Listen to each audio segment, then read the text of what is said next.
আমরা কল্পনাও করতে পারি নাই একটা নির্বাচনের পরে কার্টুন শেয়ার দেওয়ার জন্য হাসান ইনামকে গ্রেফতার করা হবে মাননীয় স্পিকার। আমরা হাসিনার আমলে দেখেছি কটূক্তি করার জন্য গ্রেফতার করা হয়। কার্টুন শেয়ার করার কারণে আমাদের চিফ হুইপ মহোদয় আমাদেরকে ইনভাইট করেছিলেন এই সংসদে, যে উনি বলেছিলেন তিমির এবং হাঙ্গর, এটা স্যাটায়ার করে বলেছিলেন, এটা আমরাও বুঝেছি, এটা উনিও বুঝেছেন।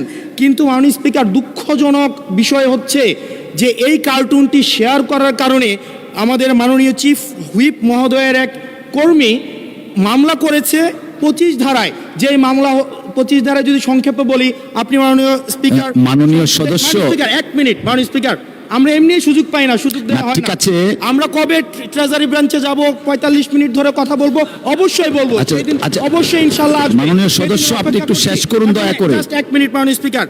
25 ধারায় রয়েছে, যে বিধিতে মামলা হয়েছে 25 ধারায় রয়েছে যৌন নির্যাতন করা হইলে, সংক্ষেপে বলছি, তাইলে এই ধারায় মামলা করা হবে। কিন্তু মাননীয় স্পিকারের মাননীয় হুইপ মহোদয়ের যেই মিমটি শেয়ার করা হয়েছে, সেখানে কোথায় যৌন নির্যাতন করা হয়েছে? এখানে একটা মিম শেয়ার দেওয়া হয়েছে, যেখানে দেওয়া হয়েছে তিমি মাছ সবাইকে সার্ভ করা হচ্ছে। এবং এই ধরনের মামলায় আমাদের এই অভ্যুত্থান পরবর্তী সময়ে বিরোধী দল মতকে দমন নিপীড়নের জন্য গ্রেফতার করা হচ্ছে এবং জামিনও দেওয়া হচ্ছে না। এবং এখানে কোনো ধারায় 25 ধারায় সাইবার নিরাপত্তা যেটা আইন এই সংসদে পাশ করা হয়েছে, এই আইনে কটূক্তির জন্য বা রাজনৈতিক স্যাটায়ারের জন্য আমাদের মামলা করার কোনো বিধান নাই।